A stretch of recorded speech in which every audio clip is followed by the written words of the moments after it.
Assalamualaikum warahmatullahi wabarakatuh. Alhamdulillah,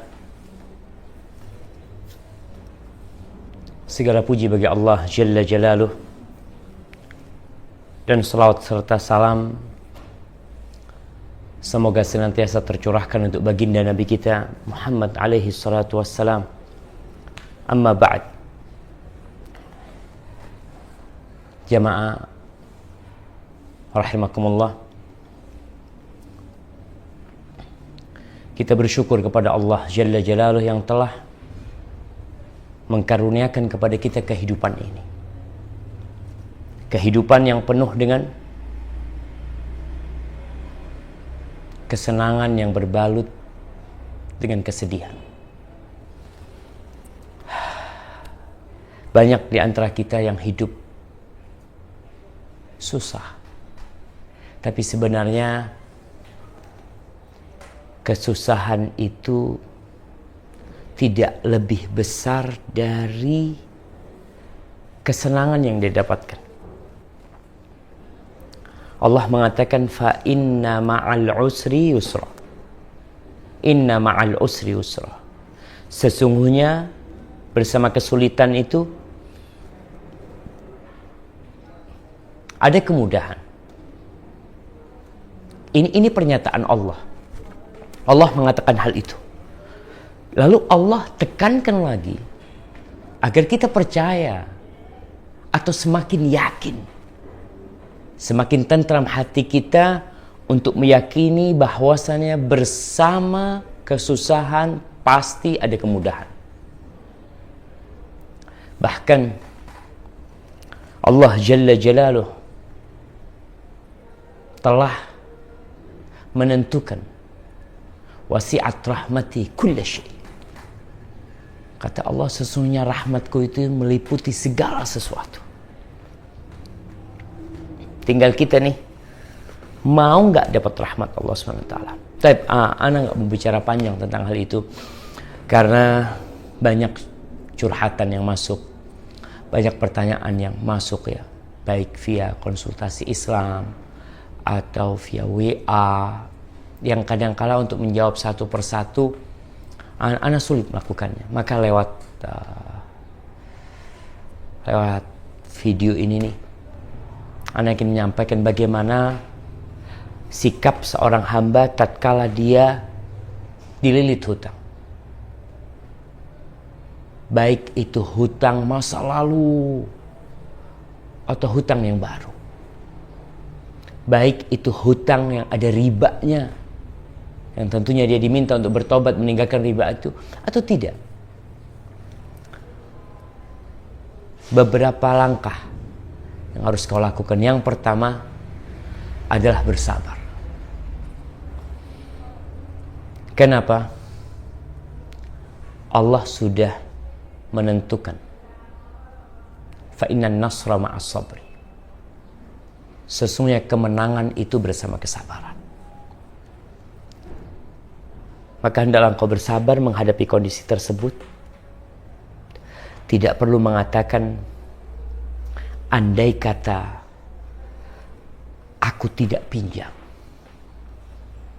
andai kata aku tidak ketemu sama fulan yang menjadi perantara kita jadi pinjam sama dia. Tinggalkan semua hal itu. Rasul sallallahu alaihi wasallam mengatakan al-mu'minul qawi khairun wa ahabbu ila Allah minal mu'minid dhaif. Mukmin yang kuat, tentunya kuat imannya, yang menjadi faktor pertama kekuatan seorang mukmin, itu lebih baik dan lebih dicintai Allah daripada mukmin yang lemah. Wa fi kullin khair, dan di semua ada kebaikan. Artinya di setiap diri seorang mukmin itu ada kebaikan. Wa fi kullin khair. Ihris ala ma yanfa'uk wasta'in billah wa la ta'jaz. Kata Nabi alaihi salatu wassalam, bersemangatlah engkau untuk meraih hal-hal yang bermanfaat buat diri. Apa saja. Bila hal itu bermanfaat buat kita, berusaha. Ya kita ini sabar sambil berusaha, sambil kerja, sambil berusaha untuk menabung, untuk yang lainnya. Wasta'in billah, dan kau minta tolong sama Allah. Jangan kau jadi orang yang lemah, yang putus asa, yang tidak mau bertindak. Bahkan tidak sedikit orang yang gara-gara utang bunuh diri. Ana pernah dengar dari Ustadz Abduh Tuasikal, insyaallah, kalau ana nggak salah, ketika ana berangkat ke rumahnya, bagaimana di Gunung Kidul itu menjadi daerah yang rawan bunuh diri. Di Indonesia kalau nggak salah nomor 1. Rata-rata permasalahannya masalah ekonomi. Ada istri yang punya utang 20.000 akhirnya bunuh diri. Jangan. Kau jangan jadi orang yang lemah. Jangan mau kau jadi budaknya syaitan. Kau minta tolong sama Allah. Fa in asabaka syai'. Di sini pesan Nabi alaihi salatu wasallam, andai kata engkau tertimpa sesuatu yang kau tidak ingin hal itu menimpamu, tapi itu terjadi, atau kau jadi penyebab kejadian itu. Sudahlah, ini sudah terjadi, nasi sudah menjadi bubur. Apa sikapmu? Fala taqul. Jangan kau berkata, andai kata, lau anni fa'altu kadza wa kadza, kana kadza wa kadza. Andai kata aku melakukan ini, pasti yang terjadi seperti ini. Jangan. Fa inna lau taftah amal syaitan. Lau itu andai kata itu membuka amalan syaitan. Udah, yang udah terjadi, sudah. Kau serahkan sama Allah Subhanahu wa taala, dan jangan sampai hutang itu membuat dosa yang lebih besar. Karena Nabi SAW sendiri berlindung dari hutang. Karena hutang itu bisa mengantarkan engkau kepada kebohongan, ingkar janji, dan hal-hal lainnya, dan menyebabkan hidupmu susah di dunia dan di akhirat. Kau tahu, orang yang mati syahid diampuni semua dosanya, kecuali satu hutang. Ya udah, kau udah harus berusaha untuk bersabar dan berusaha kerja, cari kerjaan. Hal kedua, kurangin kebutuhanmu. Kau kalau punya utang, kurangin kebutuhanmu. Kau punya HP, oh HP ku harganya 2 juta, jual. Beli yang 1 juta, 1 juta buat bayar utang. Makan, oke aku punya utang, udahlah aku puasa. Puasa, nggak masalah, minta keluarga puasa. Ini abah punya utang nih. Jangan sampai punya utang tapi hidup bermewahan. Punya utang merasa ya udah memang nggak bisa bayar. Oke, kau nggak bisa bayar, kau bersabar, kau ada usaha. Salah satu usahanya mengurangi kebutuhanmu. Jangan kau meremehkan utang. Umpamanya sebulan tuh kau punya pemasukan 2 juta, utangmu 100 juta. Ya udah, dari 2 juta itu kurangin apa? Listrik, lampu, beli yang kecil, TV matikan, nggak usah nonton TV untuk sementara. Usaha jemaah, Allah ngelihat kau berusaha. Karena apa? Karena tuh orang-orang yang duitnya ada di dirimu, mereka punya hak sebenarnya untuk memenjarakan dirimu kalau kau nggak mau bayar utang, atau kau tidak bisa membayar utang. Maka jangan sampai kau merasa udah nggak mungkin aku bisa bayar, lalu kau udah hidup seenakmu. Enggak. Kau tetap harus berusaha dengan mengurangi kebutuhanmu, dan jangan cuma cari satu jalan keluar, cari banyak jalan keluar. Yang ketiga, kau harus datang ke orang-orang yang punya duit, yang duitnya ada di dirimu tuh, yang kau berhutang kepada mereka. Kau datang, jangan malah kau kabur. Karena kebanyakan orang kalau punya utang itu dia tidak mau ketemu kepada para pemilik uang. Dia berusaha untuk melarikan diri. Ketika datang tuh orang nagih, datang ke rumahnya, kita ngomong, katakan abang nggak ada. Tahu fulan datang, keluar dari pintu belakang. itu sebagai tanda kau sudah nggak mau bayar utang. Jangan, kau seharusnya datengin mereka sebelum mereka mendatangi engkau. Supaya kau tunjukkan kepada Allah keseriusanmu untuk membayar utang. Dan kau tampakkan kepada pemilik uang, kalau aku ada niat untuk membayar. Dan tolong minta kepada mereka untuk ditunda. Karena kadang-kala kita nggak mau ketemu tuh sama orang yang berpiutang. Iya, berpiutang. Yang punya uang, yang uangnya ada pada dirimu. Agar mereka juga bisa berlapang dada. Dan mungkin mereka juga akan mengikhlaskan. Karena tahu fulan ini benar mau bayar utang. Jangan kau datang ke sana dengan penampilan Masya Allah. Dengan motor yang bagus yang seharusnya kau bisa jual. Kau katakan, iya aku pakai kerja tuh motor. Iya, kau bisa beli yang lebih murah umpamanya. Sehingga pemilik uang itu lihat kau benar-benar gak mampu. Jangan sampai nih ada orang yang ditagih utangnya malah dia marah. Aku tidak akan bayar. Iya, kau tidak akan bayar, Allah akan menghancurkan itu. Baik. Yang keempat, engkau perbaiki hubunganmu dengan Allah. Kita kalau memperbaiki hubungan sama 10 orang kadang-kala susah. Tapi kita memperbaiki hubungan dengan satu zat yang dia itu maha pengasih dan maha penyayang. Dia cinta sama hamba-hambanya. Itu lebih mudah daripada kau cari muka ke 10 orang. Kau perbaiki hubunganmu sama Allah Jalla Jalaluhu. Sehingga di situ Allah akan memperbaiki hubunganmu dengan semua orang. Semua orang. Allah bisa.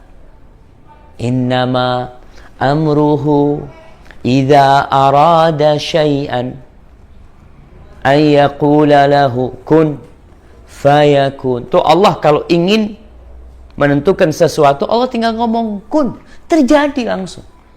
Maka kau perbaiki hubunganmu dengan Allah. Perbaiki jemaah. Allah akan perbaiki hubungan kita sama manusia. Ini poin ini sebenarnya berguna untuk semua orang yang punya masalah, bukan hanya urusan utang.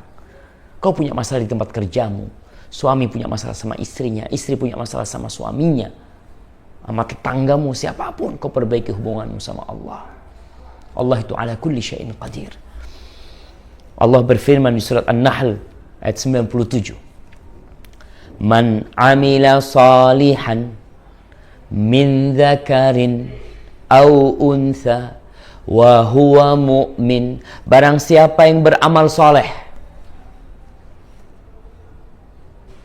baik itu lelaki atau wanita, wa huwa mu'min, dan dia dalam kondisi beriman kepada Allah dan hari akhir, falanuhyiyannahu hayatan thayyibah. Kata Allah, pasti kita akan berikan penghidupan buat dia yang baik.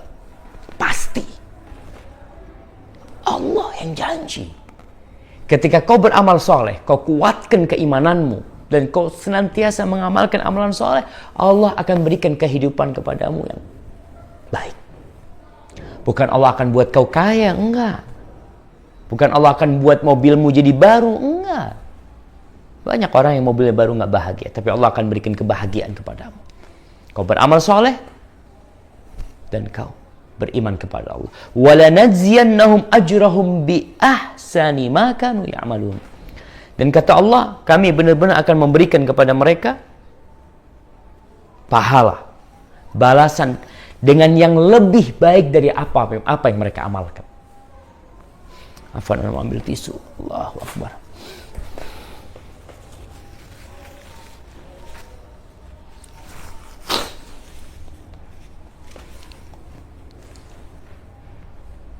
Allah akan kasih kita balasan yang lebih baik daripada amalan kita.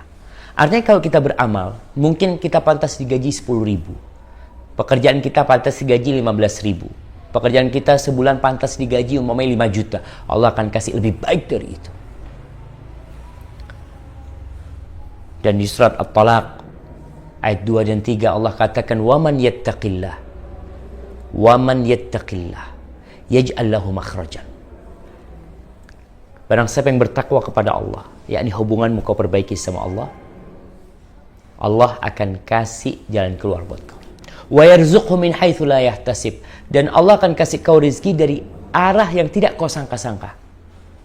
Kita ini punya pemasukan jelas, kerjaan kita gajinya 3 juta per bulan, ana punya utang 100 juta. Engkau berpikir sampai kapan ana bayar? Kalau 3 juta itu ana berikan saja, butuh waktu berapa bulan? 10 bulan 30 juta. Nah, berapa bulan jadi? 30 bulan lebih. Iya, 30 bulan kira-kira. Kau makan apa? Tapi kalau kau bertakwa kepada Allah, Allah akan kasih rezeki dari arah yang tidak disangka-sangka. Artinya duit itu datang, rezeki itu datang. Kau nggak nyangka, kok bisa duit ini datang? Allah Jalla Jalaluhu. Wa man yattaqillaha yaj'al lahu makhrajan wa yarzuqhu min haitsu la yahtasib. Wa man yatawakkal 'ala Allah fahuwa hasbuh. Barang siapa bertawakal kepada Allah, maka Allah akan mencukupi. Dia berserah, diingat tawakal ini adalah percaya dan menyerahkan semuanya kepada Allah. Kita kadang-kadang masih bergantung sama fulan. Oh, kayaknya fulan bantuin ana, kayaknya fulan mungkin fulan. Kau tinggalkan itu semua, kau gantung hatimu kepada Allah dengan penuh keyakinan. Apa yang akan terjadi? Fahuwa hasbuh. Allah akan cukupi. Allah akan cukupi. Kau tahu kisahnya Nabi Ayub alaihissalam, kehilangan semua hartanya, kehilangan semua anaknya, Allah ganti buat dia.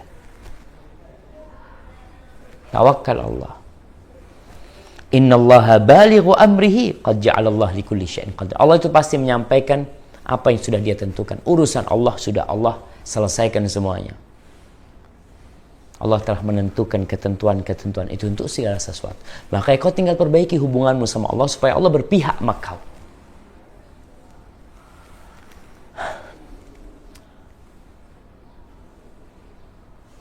Yang kelima, banyak istighfar.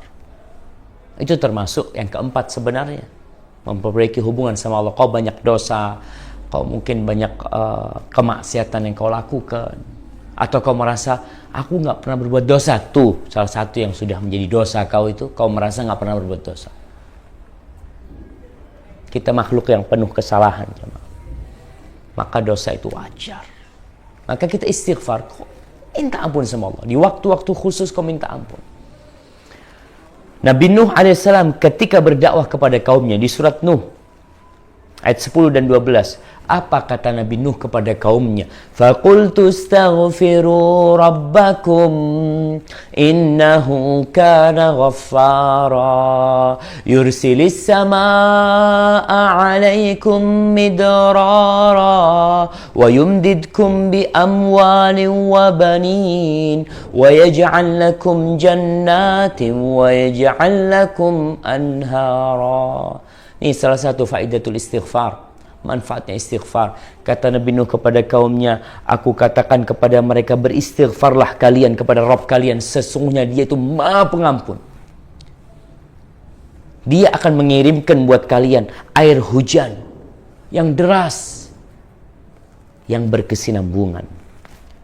Dan dia akan tambahkan buat kalian harta dan anak-anak. Dan dia akan menjadikan buat kalian taman-taman, kebun-kebun, dan menjadikan sungai-sungai buat kalian. Istighfar. Baik.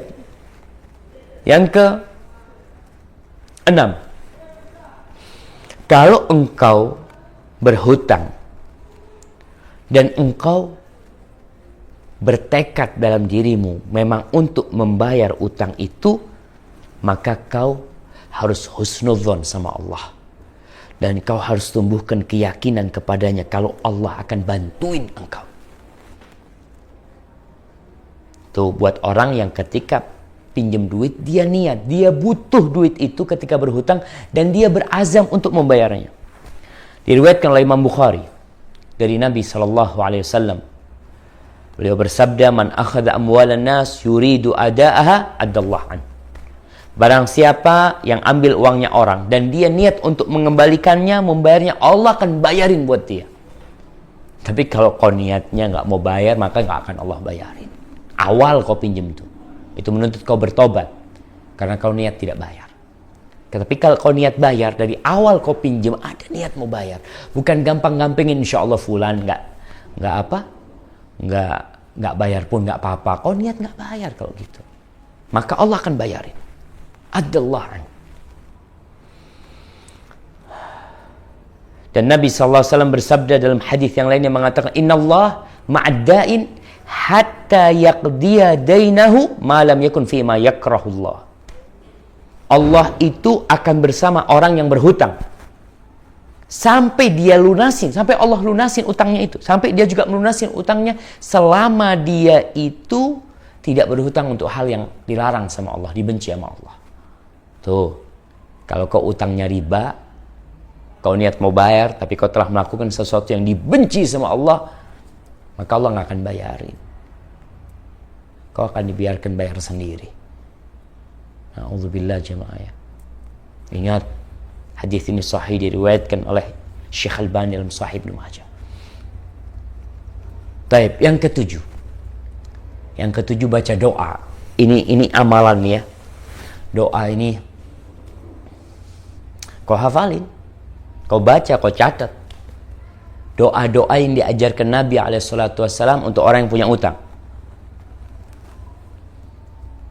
Dan kau menghadap kepada Allah, berdoa, yakin kalau Allah akan mengabulkan,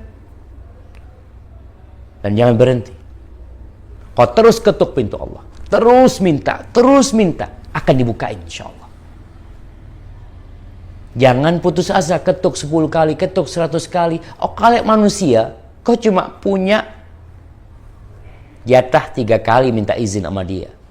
Tapi kalau sama Allah, terus-terusan. Bahkan Allah cinta banget nih sama orang yang bersemangat berdoa dan tidak putus asa berdoa. Berapa tahun Ustaz berdoa sampai dibayarin sama Allah. Dan jangan putus asa. Kau cari waktu-waktu mustajab. Ya, seperti sepertiga malam akhir pada hari Jumat, antara azan dan qomat, ketika kau musafir, ketika kau berpuasa. Dan nih, ada beberapa doa yang diajarkan oleh Nabi SAW yang cocok untuk kau amalkan. Yang pertama, doa dari Nabi SAW diriwayatkan oleh Imam Tirmidzi dari Ali bin Abi Thalib radhiyallahu taala anhu, bahwa ada seorang yang datang menjumpai Ali bin Abi Thalib.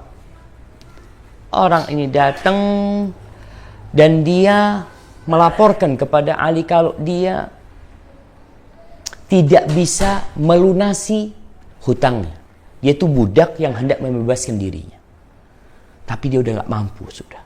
Artinya yang harus dibayar terlalu berat, dan mungkin hasil kerja dia tidak sesuai. Maka dia minta tolong Ali membantunya. Apa kata Ali bin Abi Thalib? Ala u'allimuka kalimat. Ini budak minta tolong sama orang. Kadang-kadang kan gitu kan, kita minta tolong cari orang. Pak, bisa nggak bantuin anak lunasin utang kita? Itu terjadi. Apa kata Ali bin Abi Thalib? Ala u'allimuka kalimat. Maukah engkau aku ajarin beberapa kalimat? Allamanihinna Rasulullah SAW. Ini doa dari Nabi SAW. Kita kan yang kalah minta ijazah dalam berdoa atau apa, ini doa langsung dari Nabi SAW. Dan Ali mengajarkannya kepada tu budak. Nabi SAW yang mengajarkan kepada aku, "Lau kana 'alaika mithlu jabali sirin dainan adallahu anku."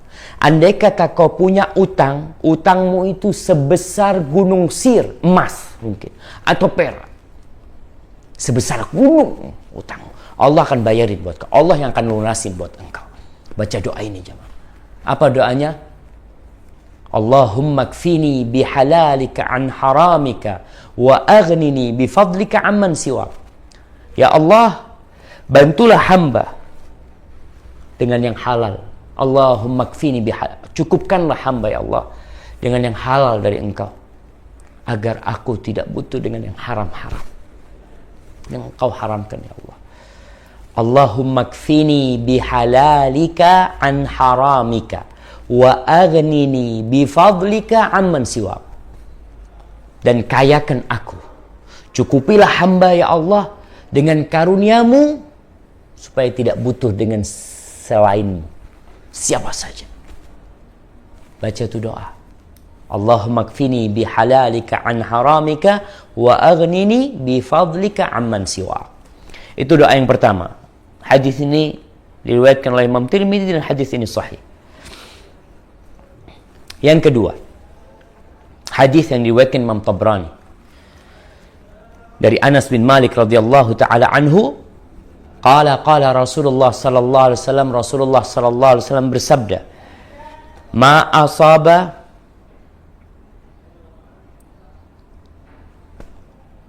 afwan. Ana baca hadis yang selanjutnya. Jadi hadis ini dari Anas bin Malik, qala Rasulullah sallallahu alaihi wasallam li Mu'ad. Rasulullah sallallahu alaihi wasallam bersabda kepada Mu'ad bin Jabal. Nabi ngajarin amalan buat seorang sahabat. Ala u'allimuka du'aan tad'u bihi. Maukah engkau aku ajarin sebuah doa yang kau berdoa dengannya? Ajarin sebuah amalan. Lau kana 'alaika mithlu jabali Uhudin dainan, kalau kau punya utang sebesar gunung Uhud. Uhud ini antum lihat, bagi jemaah, lihat tuh di Google, antum lihat, cari searching gunung Uhud supaya antum kebayang. Nabi SAW ketika menyampaikan ini, para sahabat tahu gunung Uhud besarnya kayak apa di Madinah tuh gunung Uhud, supaya tergambarkan buat dirimu kalau utangmu mudah untuk dilunasi oleh Allah. Kalau kau punya hutang sebesar gunung Uhud, Allah akan lunasi buat engkau. Qul ya Mu'ad, katakan ya Mu'ad, bacalah doa ini ya Mu'ad. Maka ana sampaikan kepada antum semua dan buat ana sendiri. Katakan doa ini. Doa ini bunyinya, Allahumma malikal mulki tu'til mulka man tasha wa tanzi'ul mulka mimman tasha wa tu'izzu man tasha wa tudhillu man tasha biyadikal khair innaka ala kulli syai'in qadir.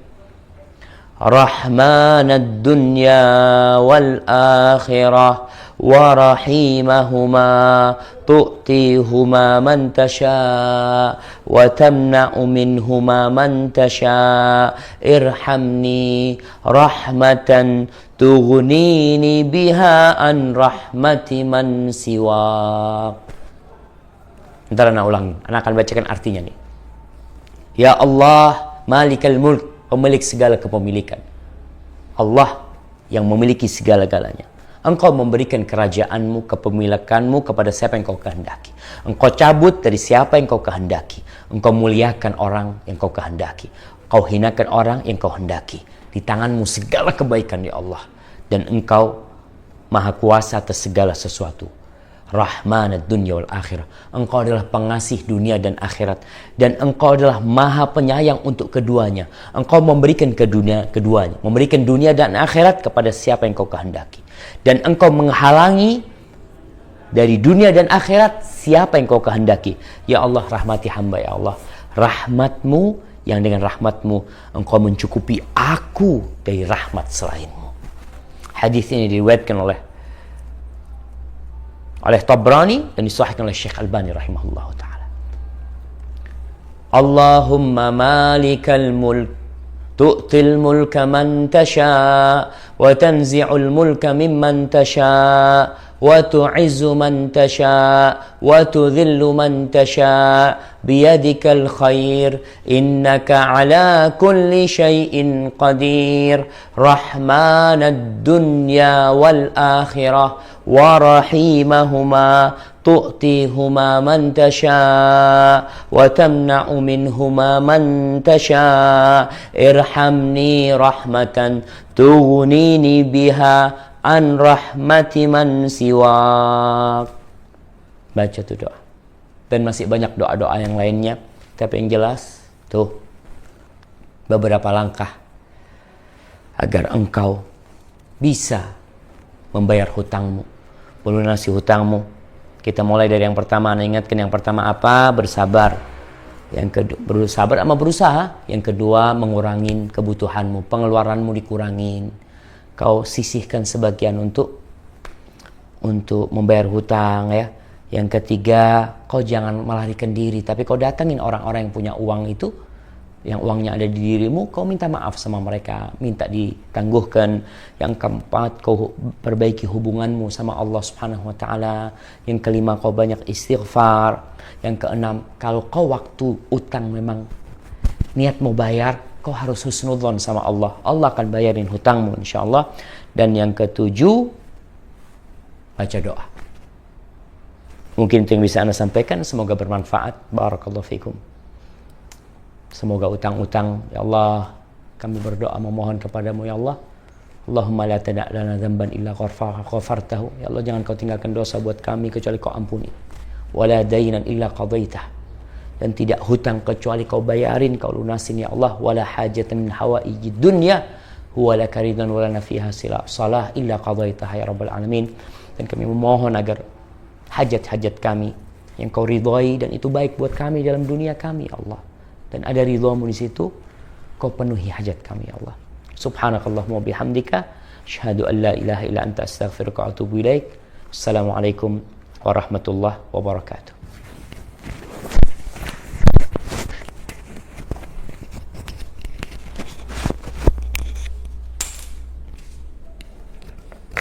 Rahman